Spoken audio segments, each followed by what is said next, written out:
instructions. You will hear a number of different recordings, and you will have to answer questions on what you hear. There will be time for you to read the instructions and questions, and you will have a chance to check your work. All the recordings will be played once only. The test is in 4 sections. Write all of your answers in the listening question booklet. At the end of the real test, you will be given 10 minutes to transfer your answers to an answer sheet. Part 1. You will hear a telephone conversation between a language student and an advisor. First, you have some time to look at questions 1 to 6.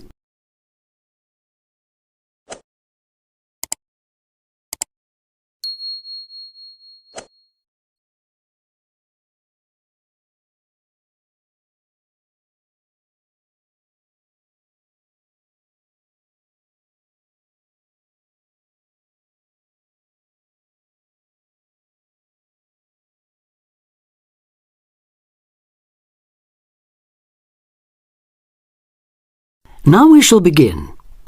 You should answer the questions as you listen because you will not hear the recording a second time. Listen carefully and answer questions 1 to 6. Homestay Language Learning, Lisa McDowell here. How can I help you? Hello, my name's Dan. Hello, Dan. And I'm going to be living with a family in Edinburgh for 3 months, so I'd like some advice on what to bring with me. I'm flying in via Singapore on the 15th. Right.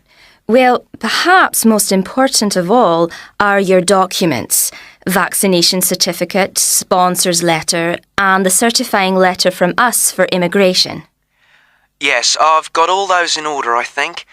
What I'm really wondering about are money and clothes and things for my room. Personal effects, in other words. OK, let's start with cash. You'll already have money in your bank account here, of course, but make sure when you get here you have some cash on you. Pounds, that is, not euros or dollars. How much do you suggest? I'd say 50 as an absolute minimum. OK. Now, the next thing is which clothes to bring. What do you think? Well, as I'm sure you know, it can get pretty cold here, so you will need some warm clothing. There are shops near here that sell winter clothes quite cheaply, so you really don't need to bring much. Do make sure, though, that you have at least one thick sweater and a jacket with you when you arrive here. The temperature's likely to be a lot lower than in Singapore. Thanks for the warning. Now, something else I'm not sure about is whether to bring my computer. It's a laptop, so it won't take up much room. 2 problems. Firstly, it might not be compatible with the electricity supply in this country. And secondly, there's a risk of it getting broken in transit. Someone travelling here had hers smashed only last month. But surely I can carry it as hand luggage. Usually, yes, but because of all the tight security right now, you may have to check it in. So my advice is to leave yours at home. OK, I think I will. Is there anything else you'd advise against bringing? Well, you won't need household or cooking things. They'll all be provided. And importing food, of course, isn't allowed by customs, though I imagine you already knew that. Well, yes. But there are 1 or 2 things I'd suggest you find room for in your suitcase. Yes? Perhaps a few of your favourite cassettes or compact discs. Of course, you might be able to find them in the shops here, but then again, you might not. That's a good idea. Anything else? Yes. Some photographs of people and places that are special to you could be nice. They can really make your room feel like home. It's just a thought. I'll see if I've got a few good ones. Before you hear the rest of the conversation, you have some time to look at questions 7 to 10.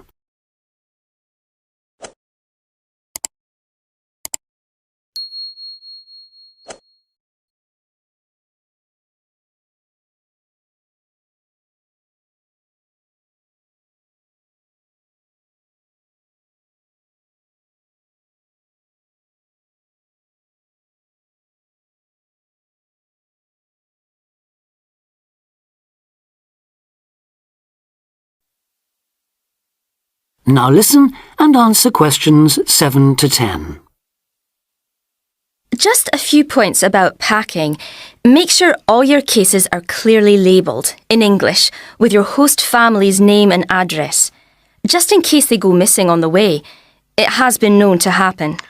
What name do I write, by the way? It's Wark. Lewis and Amy Wark. So that's W-A-L-K?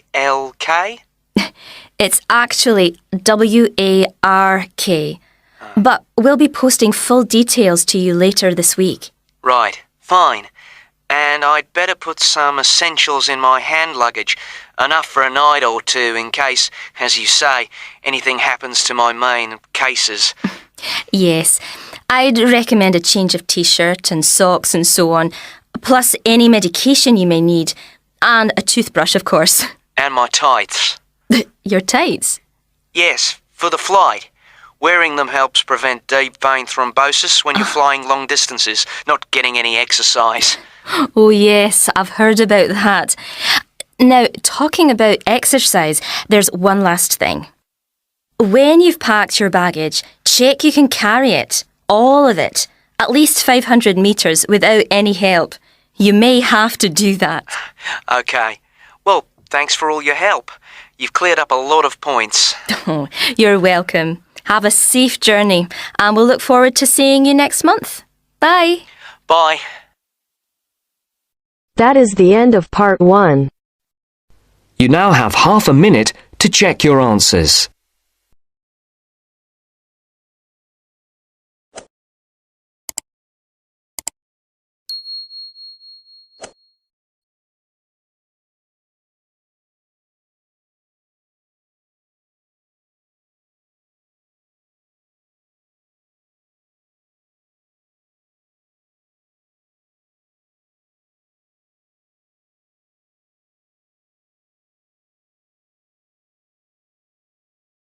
Now turns to part 2. Part 2. You are going to hear a lecture about dining services. First, you have some time to look at questions 11 to 14.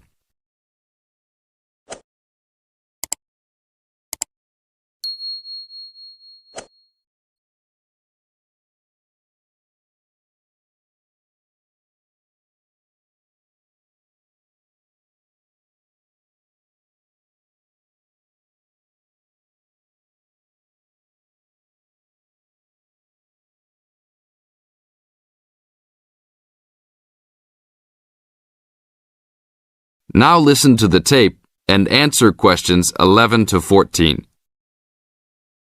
Welcome to the Dining Commons. This is the newest facility on campus, and I'm proud to say, also one of the best. I know that all university students miss eating home-cooked food. Well, this year, we are hoping to provide students with food and services that will make you feel at home, even without your family. The administration has been listening to the voice of the students. Students gave us frequent suggestions last year as to how we could improve the university. One of the most frequent suggestions was improving the dining options. We have been working hard all summer to come up with ideas that will make student life in the dormitories more pleasant. One of the new options we are offering in the dining facilities is variety in student meals. Last year, there was a set menu for every dinner, so if students didn't like the food, there was no choice. Students had to eat whatever was served. But this new dining facility has 3 completely unique areas, each with a different theme. At every meal, there will be 3 options for students to choose from. For example, there might be Italian food at station number 1, which might consist of pizza and pasta. At station number 2, there would be American food, consisting of hamburgers and hot dogs. At station number 3, there could be vegetarian soups and salads, accommodating all the vegetarians. We hope that with the greater selection of food, all students will find something to their liking. Now look at questions 15 to 20.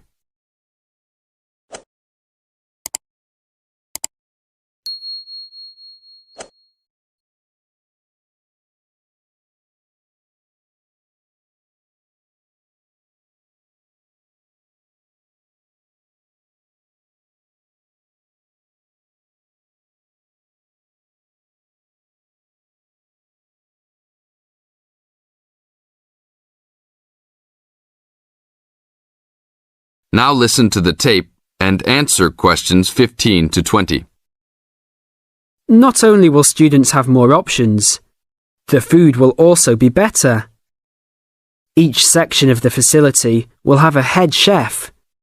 These are real chefs that have been trained in culinary school and have been hired specifically by the school to work in the dining facilities. All of the chefs have a speciality. The school is hoping that these chefs will prepare better tasting and more nutritious food. Every student will be able to make suggestions and also give their input as to which menus taste better.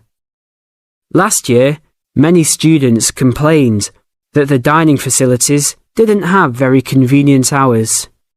This year, we hope to change that. We will open for breakfast at 6 a.m. to accommodate all the early risers. In the evenings, we will open until midnight for all the students that like to go for a late night snack. The afternoons will still remain closed, but we will have a student store open that will provide all students with drinks and fruit. The student store will be open every day from 2 p.m. to 5 p.m. Every student that has paid full tuition and dormitory fees has already paid for their dining facility fees. Students can eat at any time and in any amount for free. If you are a student that does not live in a dormitory, you can still purchase a dining facility card. This card will entitle you to the full services of the dining facility. This card is available only for students and is not open to the general public. If you are not a student and wish to dine here, you must purchase meals at the door. There are a few rules to follow. Even though we do not limit the amount of food that can be taken, we do not want students to waste food. Please do not take more than you can eat. Also, every student must clean his or her own trays and plates. We will provide plates and trays for student use, but please do not abuse these items. Please do not leave your plates on the tables. Your parents are not here to clean up after you anymore, so I hope all students will be responsible. Thank you for your attention and enjoy the upcoming year. That is the end of part 2. You now have half a minute to check your answers.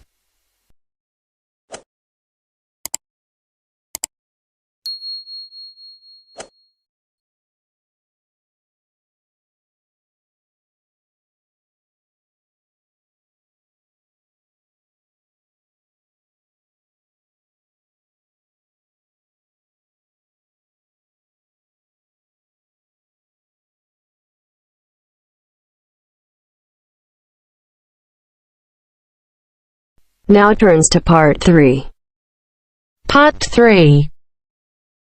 Richard Murray, a zoologist and popular TV personality, has been giving a talk on endangered species of wildlife to members of the Young Conservationists Association in a small town in the south of England. Listen to the extract from the discussion he had with two of the young people after his talk. First, you have some time to look at questions 21 to 25.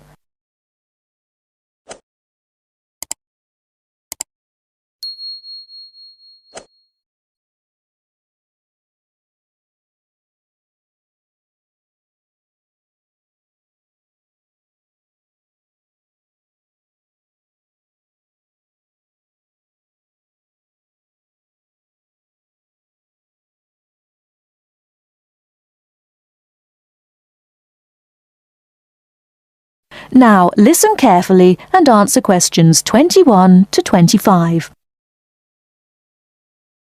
What would you say, Mr. Murray, are the main reasons that so much of our wildlife will have died out by the end of the next few decades? Well, Tony, we can't of course rule out the effect of urbanization due to the spread of population. But apart from that, I believe there are two reasons which, in a way, are like the opposite ends of a piece of string. If you tie a knot in that piece of string, you end up with a circle, and whichever way you go round, it's going to turn out to be the same.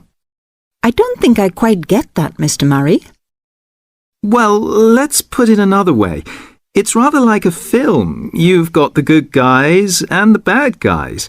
They're pulling in opposite directions, but when it comes to the final showdown, it's hard to make out which is which. What are your two reasons, Mr. Murray? I call them greed and caring. Greed and caring? Yes, I know they don't seem to have much to do with one another, but think about it. The motive of greed is pretty obvious. In the course of the next few months, thousands of baby seals will be bludgeoned to death before they're even weaned from their mothers. What for? For the sale of their skins at inflated prices to please the vanity of a few and line the pockets of the killers. Crocodiles will be slaughtered to provide shoes and handbags for the rich. Gorillas, tigers, leopards and rhinos will be hunted for senseless sport or poached in defiance of regulations. Their skins, their horns, and their magnificent heads will be used as trophies to decorate someone's living room floor or walls. That's terrible. Yes, but it's not all. The whale, probably the most impressive and certainly one of the most intelligent sea mammals in creation, will be cruelly hunted and harpooned to make more money for the profiteers. The dolphin, the sailor's friend, will be indiscriminately battered to death at so much a head on the grounds that it is taking away the livelihood of a few fishermen by consuming the fish in its natural habitat. But surely, Mr. Murray, we do have to keep warm. We need whale oil and ambergris. Fishermen have to make a living. Part of what you say is true, of course, Tony, but we shall have to enforce far stricter controls if future generations are not to find themselves in a world devoid of wildlife as we know it. Well, I see what you mean about fur coats and crocodile handbags, Mr. Murray, but I don't understand what you mean by caring. That can't be bad, surely. I mean, I thought we were supposed to be living in a caring society. Well, so we do, in a way. The trouble is, there are so many well-intentioned people who start out with the best possible motives of trying to protect or immunize us from this, that, or the other in the most effective way, at the quickest possible rate. But in their enthusiasm, they lose sight of the long-term consequences. It's only very gradually that the danger to other forms of life, including humans, comes out. Not to say leaks out, and by that time it'll probably be too late to do much about it. Take insecticides, for instance. But Before you hear the rest of the talk, you have some time to look at questions 26 to 30.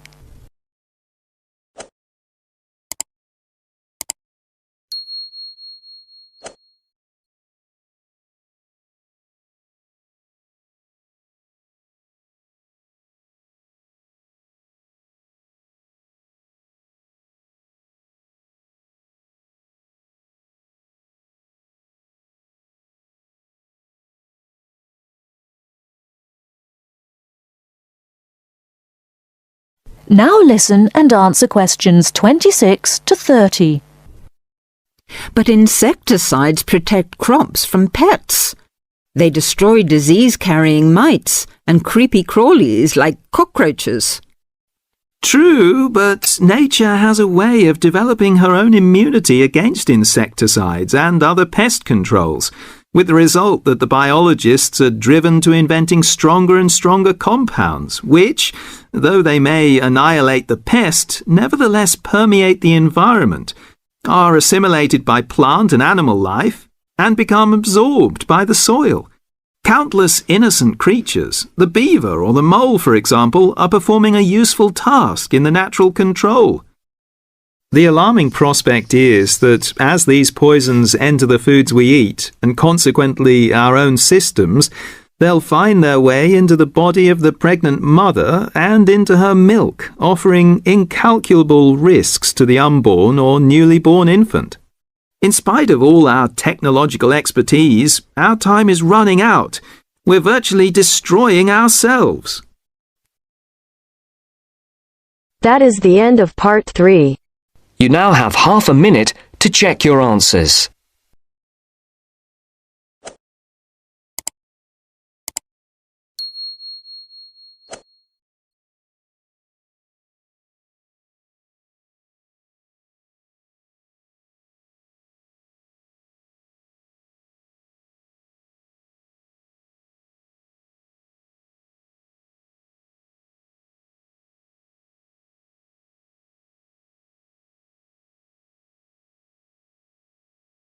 Now turns to part 4. Part 4.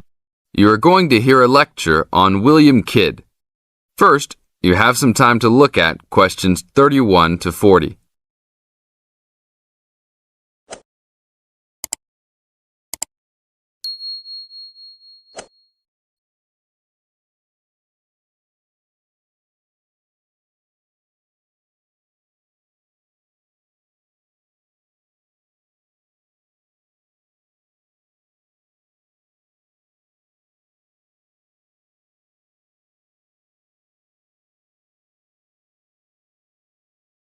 Now listen to the tape and answer the questions. 31 to 40. A Pirate Story, William Kidd.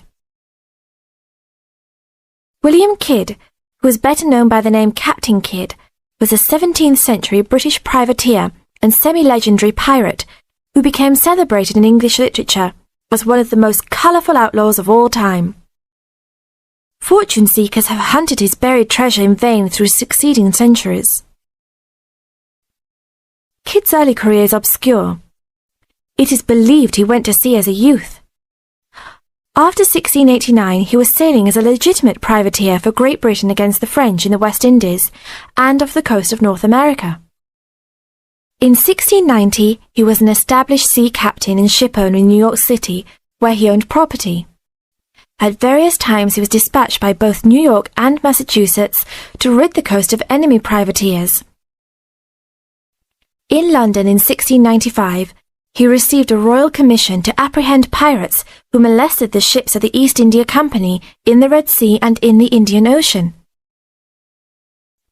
Kidd sailed from Deptford on his ship, the Adventure Galley, on February 27, 1696, called at Plymouth, and arrived at New York City on July 4th to take on more men. Avoiding the normal pirate haunts, he arrived by February 1697 at the Comoro Islands off East Africa. It was apparently some time after his arrival there that Kidd, still without having taken a prize ship, decided to turn to piracy. In August 1697, he made an unsuccessful attack on ships sailing with mocha coffee from Yemen, but later took several small ships. His refusal 2 months later to attack a Dutch ship nearly brought his crew to mutiny, and in an angry exchange, Kidd mortally wounded his gunner, William Moore. Kidd took his most valuable prize, the Armenian ship Quedda Merchant, in January 1698, and scuttled his own unseaworthy Adventure Galley. When he reached Anguilla in the West Indies, April 1699, he learnt that he had been denounced as a pirate. He left the Quedda Merchant at the island of Hispaniola, where the ship was possibly scuttled. In any case, it disappeared with its questionable booty, and sailed in a newly purchased ship, the Antonio, to New York City, where he tried to persuade the Earl of Bellamont, then colonial governor of New York, of his innocence. Bellamont, however, sent him to England for trial, and he was found guilty. May 8th and 9th, 1701, of the murder of Moore and on 5 indictments of piracy.